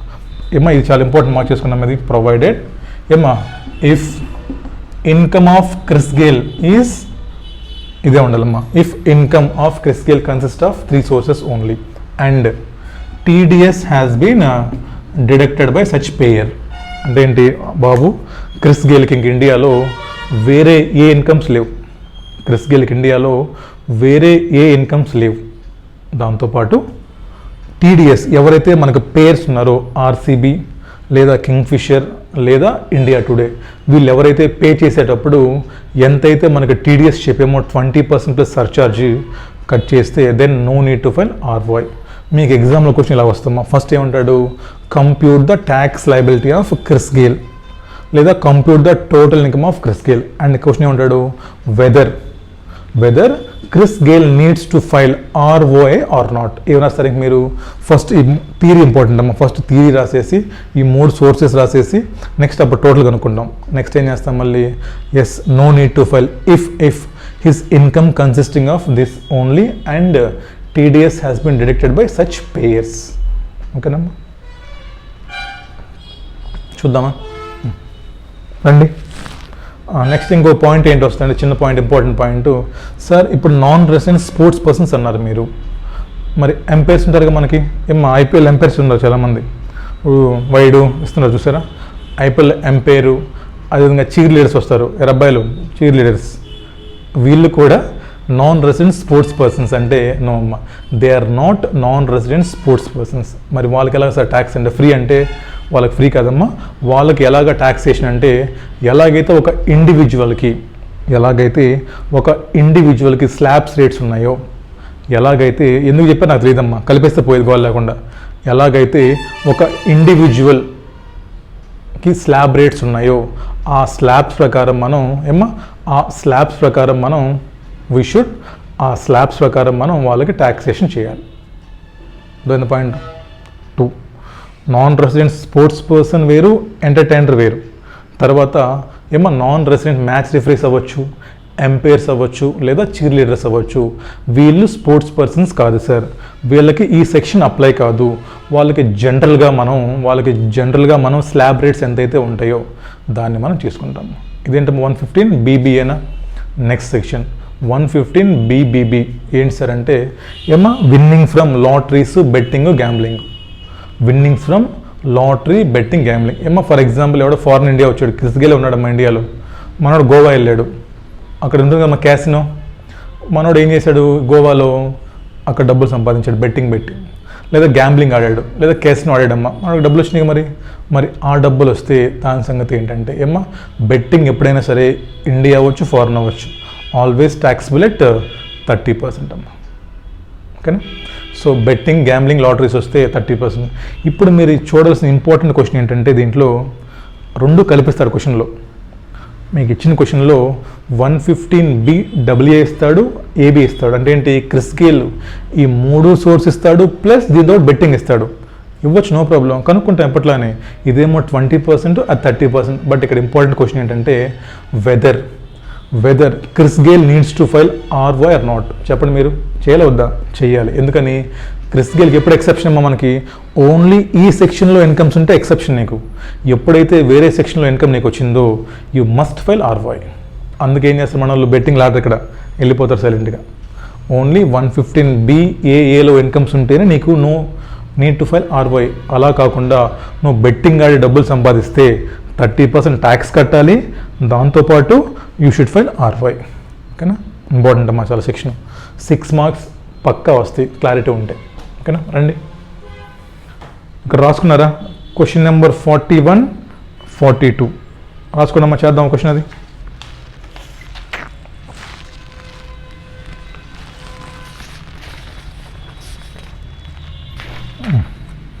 రెండమ్మా క్వశ్చన్ నెంబర్ 41, 42. నేను చెప్పిన సీక్వెన్స్లో దయచేసి వెళ్ళండి. ఫుల్ మార్క్స్ వస్తాయి మనకి, ఇబ్బంది పడకుండా ఉంటారు. చూద్దామా? డ్యూరింగ్ ద ఫినాన్షియల్ ఇయర్ 22-23 ఏమ్మా నాడల్ టెన్నిస్ ప్లేయర్ అమ్మా ఇండియాకి వచ్చా అంటే not a citizen of India. Okay right. Tennis టోర్నమెంట్లో ఎంత వచ్చింది మనోడికి? 15 lakhs అంట. ట్యాక్స్ పిల్లే కదా? Right. He contributed to articles 1 lakh. He also paid ₹5 lakhs by soft drink company per advertisement. ఏమో 3 గేమ్లో పార్టిసిపేట్ చేశాడు, న్యూస్ కాలమ్స్ రాశాడు, దాంతోపాటు ఏం చేశాడు మనోడు? అడ్వర్టైజ్మెంట్లో పార్టిసిపేట్ చేశాడు. 115BAA. BBAనా ఎంతమ్మా? 20%. అండ్ ఓన్లీ ఈ 3 ఇన్కమ్సే ఉంటే నో నీడ్ టు ఫైల్ ఆర్వై. చూద్దాం కానీ చేశాడు మనోడు. Although his expenses in India were met by the sports persons. He had to ఇంకా 3 lakhs టువర్డ్స్. అమ్మ గుర్తుపెట్టుకోండి, ఎప్పుడైతే మీకు కన్సెషనల్ రేట్ ఆఫ్ ట్యాక్స్ ఇస్తున్నామో మీకు ఎలాంటి ఎక్స్పెన్సెస్ అలౌ చేయం. మేము హోటల్ ఖర్చు పెట్టాము, బట్టలు కొనుక్కున్నాము, మాకెందుకు అవన్నీ? No expenditure will be allowed. He was non resident for tax purpose. What would be his tax liability and చూడండి is he required to file ఆర్వై? నో, బికాస్ వాడికి ఓన్లీ ఇన్కమ్సే ఉన్నాయి. చూడండి అమ్మ నెక్స్ట్ పేజీ. ఏంటి ఇలా రాశాడు ఏదోవా? వీడు ఏదో ప్రజెంటేషను. ఇలా రాయొద్దు మీరు దయచేసి ఇలా రాయొద్దు. ఇలా రాస్తే మార్కులు పడవంటే పడవు. మీరే రాస్తారమ్మా. రాయండి యాజ్ పర్ సెక్షన్. అమ్మా సెక్షన్ గుర్తుంటే రాయండి, లేదు మర్చిపోండి.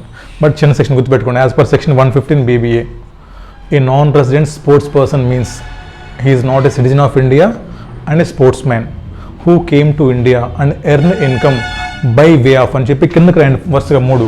పార్టిసిపేటింగ్ ఇన్ గేమ్స్, ఏమా participating in advertisement, writing columns to news papers అని రాసి then he is liable to tax at the rate of 20% అని రాసి నెక్స్ట్ ఏం రాస్తారు మళ్ళీ ఇంకా క్యాలిక్యులేషన్ ఆఫ్ టోటల్ ఇన్కమ్. అంతేనా? అలా రాయండి అమ్మ, ఫుల్ మార్క్స్ పడుతుంది. Calculation of total income of nodal for the assessment year 23-24 ఏం రాస్తారమ్మా? ఫస్ట్ ఎంత వచ్చినాయి గేమ్స్లో, నెక్స్ట్ అడ్వర్టైజ్మెంట్ ఎంత, నెక్స్ట్ న్యూస్ కాలమ్స్ ఎంత, టోటల్ రాసేసి ఏం రాస్తారు ఇక్కడ? ఇంటూ 20% ప్లస్ సర్చార్జ్ ఎంత? 4%. అది 20.8% అమ్మ. 20 ప్లస్ 4% సర్చార్జ్ 20.8. ఇదేంటి ఫస్ట్ బిట్. సెకండ్ ఏంటి మళ్ళీ రాయండి మళ్ళీ. He is not required to file return of income if incomes consisting of 115BBA only and TDS has been deducted. So in the given question it is assumed that TDS has been deducted. So Nadal is not required to file ROI. అంతే రాసింది. చూడండి అసలు ఇది ఏదో presentation మార్కులు ఏమో ICA presentation but మార్కులు వేయడాడు. Even though ఇది మీకు ICA ప్రజెంటేషనే బట్ ఇది రాస్తే మీకు మార్కులు పడవు. 6గా 2 మార్కులు వేస్తారు మీకు అట్లా రాస్తే, పారాగ్రాఫ్ రాస్తే. సో కిందకలా రాయండి నేను చెప్పినట్టు. First provision analysis of provision, conclusion. Right. Next question చూడమ్మా. గ్రేమ్ స్మిత్ ఉంటాడు, సౌత్ ఆఫ్రికా వాడు, national cricketer, Australia. Okay. He receives 5 lakhs and participation match taxable. He also received 1 lakh for advertisement. Okay, he contributed news columns. He received 10,000 when he stayed in India. He won a prize of 20,000 for horse race అంటమ్మా. అయ్యయ్యో మనోడు betting వేసాడమ్మా. So ఏం పోయింది మనకి ఇప్పుడు betting రావడం వల్ల? Return filing provision పోయింది మనకు, అంతే. ఇంకంతమించి ఇంకేం లేదు, మొత్తం సేమే. అవి 20, ఇది 30%. అండ్ అమ్మా కంప్యూట్ ట్యాక్స్ లయబిలిటీ కనుక్కోండి. 5 lakhs plus 1 lakh plus 10,000 plus 20,000 మొత్తం 6,30,000. Or income specified above subject to TDS. Yes, 20% under 115BBA, 30% under 115BBB. మీరు దయచేసి ఒకేసారి రాయమాకండి. సరే కనుక్కోండి చెప్తా. ట్యాక్స్ కనుక్కున్నారా? సరే సెకండ్ కాలం రాయండి. థర్డ్ పాయింట్ చూడమ్మా, he is liable to file ROI. Yes yes, because income consisting of 2, not only 1. Last point ఏంటమ్మా, what would have been the tax liability? He had been match referee instead of cricketer అమ్మా. ఏం చెప్పండి అప్పుడు? మనోడు match referee అంటమ్మా, మనోడు match referee అంట. అప్పుడేం చేస్తాం మనం? Sir always BBB, winnowing from lottery 30% fix. ఇది వాడు మ్యాచ్ రిఫరీ అయినా 30%, స్పోర్ట్స్ మ్యాన్ 30%. బట్ ఎప్పుడైతే మనకి మ్యాచ్ రిఫరీ అవుతాడో ఏమో 115 బీబీఏలో ఉన్నటువంటి fees, then that is not taxable at 20% అమ్మా. ఇక్కడ ఏం చెప్తాడు మనోడు? స్లాబ్స్ అంటాడు మనోడు, అప్ టు 2,15,000 అది. But winning from lottery 30% fix అది. But when you become sports person అయితే 20%. But when you become match referee అయితే 20 అప్లై కదా నీకు ఇక్కడ, అప్పుడు నీకు స్లాబ్స్ వస్తాయి అనమాట. రాయండమ్మా. మా ఈ question number 42 most important mark చేసుకోండమ్మా. Question number 42 most important. ఆ క్వశ్చన్ చేయండి సరిపోతుంది. ఏమో 41 కూడా చూడండి, బట్ ప్రజెంటేషన్ అలా చేయొద్దు. ఎలాగైతే మీకు 42లో ప్రజెంటేషన్ ఉందో ఇలా ప్రజెంటేషన్ చేయాలి మనం. క్వశ్చన్ నెంబర్ 41లో ప్రజెంటేషన్ రాంగ్, 42 బాగుంది మళ్ళీ, ఓకేనా? బట్ 42లో మనోడు ప్రొవిజన్స్ రాయాలి మళ్ళీ. క్వశ్చన్ నెంబర్ 42లో ఆన్సర్ స్టార్ట్ చేసే ముందు మీకు ఫుల్ మార్క్స్ కావాలంటే క్వశ్చన్ నెంబర్ 42లో ఆన్సర్ స్టార్ట్ చేసే ముందు ఇక్కడ మీరు రాయండి ప్రొవిజన్స్ గురించి. నాన్ రెసిడెంట్ అంటే ఎవడు, స్పోర్ట్స్ మనీ దేంటో ఇన్కమ్స్, ఆ థియరీ రాసి then start your answer calculation of taxing. ఓకేనా? రైట్ ఏమ్మా, ఓకేనమ్మా, చాలు. సో నెక్స్ట్ క్లాస్లో మనం ఏం చేద్దామంటే ట్యాక్సేషన్ ఆఫ్ ఎన్ఆర్ఐస్. ఏమ్మా, ట్యాక్సేషన్ ఆఫ్ ఎన్ఆర్ఐ. నెక్స్ట్ ఇంకా కొన్ని స్పెసిఫైడ్ ఇన్కమ్స్ ఉన్నాయి మనకి. స్పెసిఫైడ్ ఇన్కమ్స్ అవి కనుక్కొని ఇవాళ, రేపు, ఎల్లుండు టిల్ సండే మనకి ఏమో will finish NR taxation. So with that మన 30 మార్క్స్ మనకి అయిపోతాయి. Then will start with DT. డీటీకి వెళ్ళిన తర్వాత లాస్ట్లో చెప్తానమ్మా, ఈ చిన్న లాస్ట్లో బేస్ ఏ రోజున షిఫ్టింగ్ అసలు రావు, 4 మార్క్స్ వస్తాయి దాంట్ నుంచి. ఓకేనా? Then will go to DT అమ్మ. అప్పుడు చూద్దాం ఏం స్టార్ట్ చేయాలని. ఓకేనా? ఇవాళ ఏం చేయాలి మీరు? ఫస్ట్ క్వశ్చన్ నుంచి 9th వరకు practice plus 41, 42 practice. Please don't ignore. ఓకేనమ్మా, కలుద్దాం మళ్ళీ. థ్యాంక్ యూ అమ్మా.